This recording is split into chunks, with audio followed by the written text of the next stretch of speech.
கனமழை காரணமாக குற்றால அருவிகளில் கடந்த 3 நாட்களாக காட்டாற்று வெள்ளப்பெருக்கு ஏற்பட்டு பெரும் சேதத்தை ஏற்படுத்திய நிலையில் தற்போது சற்று வேகம் குறைந்து இயல்பு நிலைக்கு திரும்பியுள்ளது.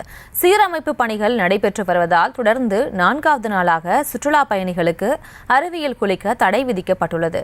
அவர்கள் அளித்த பேட்டியை தற்போது பார்க்கலாம். இல்லை பார்த்தீங்கன்னா பயங்கரமான வெள்ளம் 92க்கு அப்புறம் ஒரு அதிகமான வெள்ளம் வந்து அருவி பகுதியிலலாம் சேதம் அடைஞ்சு பயங்கரமான விவசாய நிலங்கள் தண்ணி போயிருக்கு.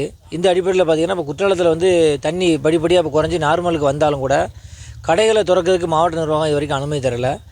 வேறுவாய் சார்பில் அந்த அருவி பக்கத்தில் உள்ள அடிப்படை வேலையெல்லாம் பார்த்துட்டு இருக்காங்க. இப்போ கடையை திறக்க அனுமதி கொடுத்தா கொஞ்சம் அவங்களுக்கு வாழ்வாதாரம் நல்லா இருக்கும். கடையில் ஒரு 3 நாள் அது அடைச்சிருக்கு. இப்போவும் 7 மணிக்கு வந்தப்பறம் கூட திறக்கிறதுக்கு அனுமதி கிடைக்காதனால ரொம்ப சங்கடத்தில் வியாபாரி இருக்காங்க. அதனால் கடை திறக்க கொஞ்சம் அனுமதி கொடுக்கணும். இது குறித்த கூடுதல் விவரங்களோடு இணைகிறார் எமது செய்தியாளர் மாரிமுத்து. வணக்கம், விவரங்களை வழங்கலாம்.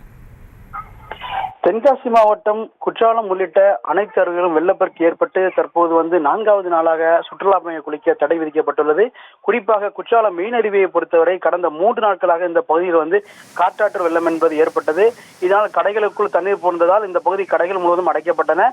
மேலும் இங்கிருந்த பாலங்கள் உட்பட பல இடங்கள் அந்த வெள்ளப்பெருக்கில் குறிப்பாக யானை இறந்தது போன்ற மிகப்பெரிய சம்பவங்கள் நடைபெற்றன.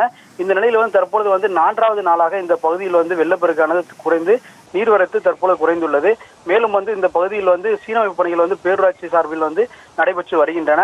குறிப்பாக தற்போது பால பணிகளும் இங்கு சீரமைக்கப்பட்டு வருகின்றது. தொடர்ச்சியாக தற்போது வரை குற்றாலம் மெயின் அருவி உள்ளிட்ட அனைத்து அருவிகளும் 4வது நாளாக சுற்றுலா பயணிகள் குளிக்க தடையானது தொடர்ந்து நீக்கப்பட்டுள்ளது.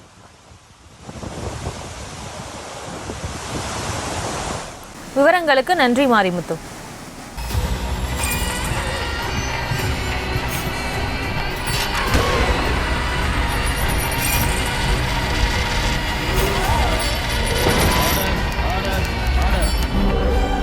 நிகழ்தகவு குற்றங்களின் மறுபரிமாணம் நாள்தோறும் இரவு 10 மணிக்கு இணைந்திருங்கள் நமது நியூஸ் தமிழ் தொலைக்காட்சியோடு.